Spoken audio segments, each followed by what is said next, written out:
कृष्णाय वेधसे ब्राह्मणेभ्यो नमस्कृत्य धर्मान् वक्ष्ये सनातनान्।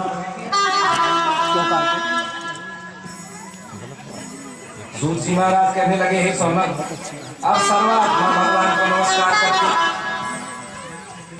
जो 7 दिवस में कथा कही गई है उसका वर्णन करते हैं। प्रथम स्कंद में भगवान विष्णु के अवतार, भगवान के अद्भुत चरित्र, उत्पत्ति और प्रलय के सीमा रूप परम ब्रह्म, उनका प्रकाश ज्ञान, भक्ति योग, वैराग्य, परीक्षित का विप्र श्राप से अन्न जल त्याग करके नदी के किनारे पर आना, परीक्षित सुखदेव जी के संवाद को कहा गया।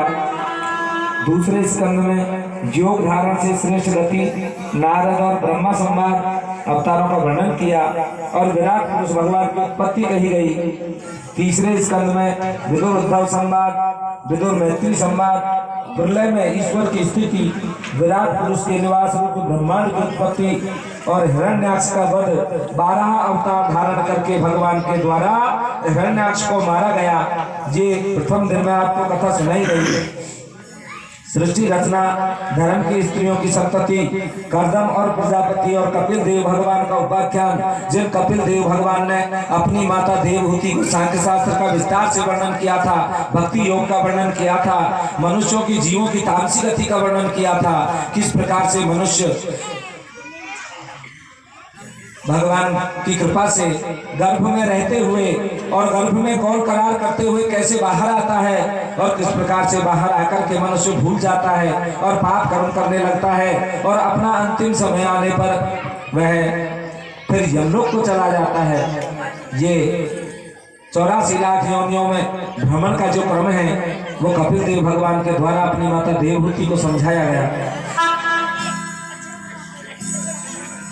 हे राजा, हे सोनक, चौथे स्कंद में मरीचि आदि 9 ऋषियों की उत्पत्ति, दक्ष प्रजापति का यज्ञ, सती का चरित्र, ध्रुव और पृथु महाराज का चरित्र, प्राचीन बरही राजा के पुत्रों का चरित्र, बरही नारद संवाद। 5वें स्कंद में प्रियव्रत राजा का उपाख्यान सुनाया, नाभि चरित्र की कथा आपको सुनाई, ऋषभ देव भगवान का पावन अवतार का चरित्र आपको सुनाया, जड़ भरत जी महाराज का चरित्र आपको सुनाया, द्वीप, समुद्र, पर्वत, खंड, नदी, ज्योतिष चक्र, पाताल आदि और नरक आदि की स्थिति कहाँ है, कैसे है, ये आपको सुनाया।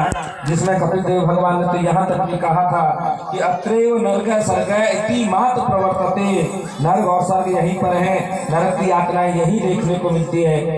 6वें स्कंद की कथा में दक्ष का जन्म, दक्ष कन्याओं से देवता, दैत्य, पशु, मनुष्य, पक्षी, वृक्ष आदि की उत्पत्ति, वृत्रासुर का जन्म कहा, संहार कहा। 7वें स्कंद में मनवंतरों में होने वाली अनुचरित्र, गज और ग्राह की लड़ाई को आप लोगों को सुनाया। मनवंतरों में भगवान के अवतार, हैग्री अवतार, कूरम अवतार, भगवान ने कैसे कछुए का अवतार धारण किया, कैसे भगवान ने मछली का अवतार धारण किया, मत्स्य अवतार, नरसिंह अवतार और वामन अवतार को कैसे भगवान ने धारण किया, वामन अवतार की झांकी बना करके भी आपको दिखाया गया।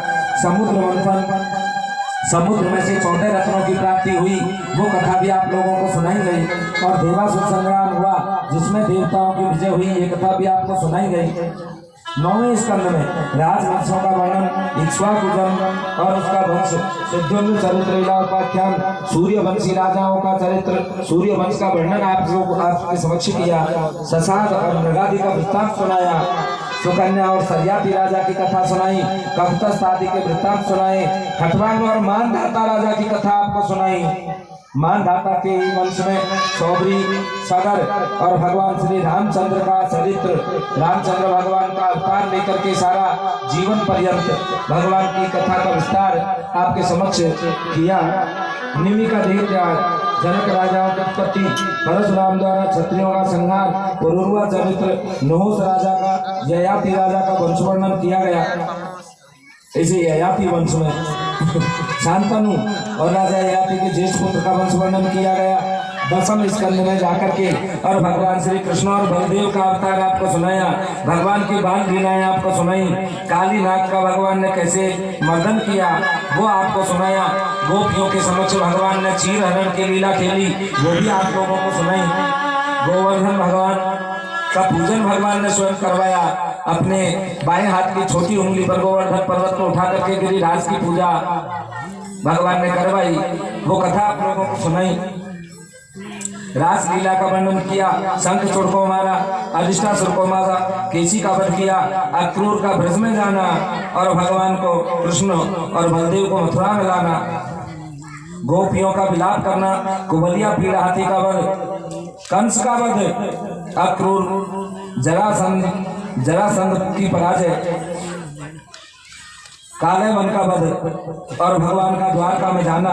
द्वारका में जाने के पश्चात भीष्मकपुर में जाकर के रुक्मिणी का हरण करके भगवान को लाना। ये कथा भी आप लोगों को सुनाई गई।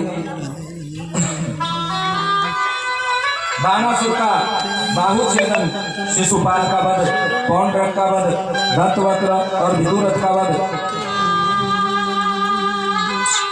काशी नरेश का वध और भूमि के भार को उतारना। ये कथा भी आपको सुनाई।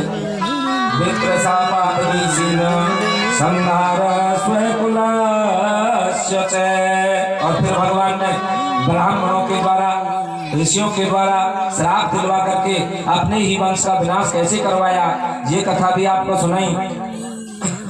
यदुवंश का संहार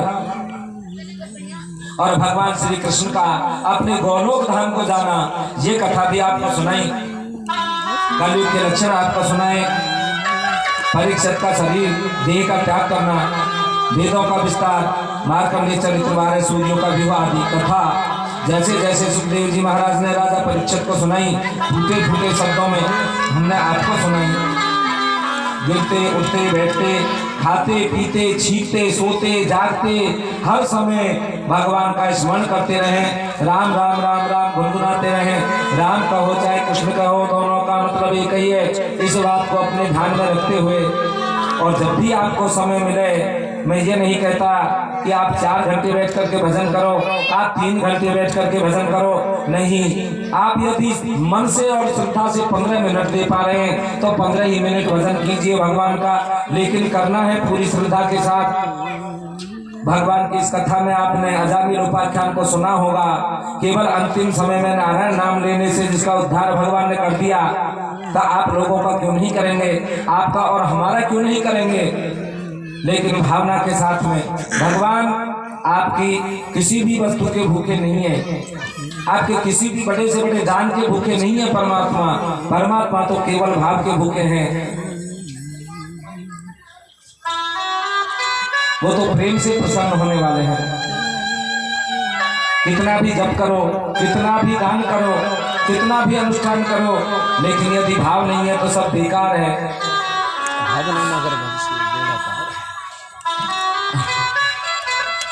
जप तप कर चाहे पुण्यदान, प्रेम बिन रीझे ना भगवान। कितना भी दान करो, कितना भी जप करो, नहीं है तो भगवान प्रसन्न नहीं होते। इसलिए एक बार फिर दोहरा रहा हूं कि जो भी करना है प्रेम से करना है। कभी भी कोई काम करो, किसी गैया को चारा डालो, किसी ब्राह्मण को दान करो, किसी संत की सेवा करो, कोई रामायण का काम करो, कोई भागवत का काम करो, दिल ना दुखाना। दिल दुखा करके यदि किया तो उस करने में कोई सारांश नहीं है। ये समझना कि हमारा पैसा व्यर्थ चला जाएगा। मैं ये नहीं कहता बड़ा काम करो, नहीं बच की है हमारी, हम छोटा ही करें, हमसे नहीं बन पा रहा है। हम तो गाय को केवल एक परात चारा डाल सकते हैं, तो वही डालो, लेकिन उसको प्रेम से डालो। दुख पा करके मत डालना, अन्यथा तो आपका किया हुआ कार्य सब बेकार हो जाएगा।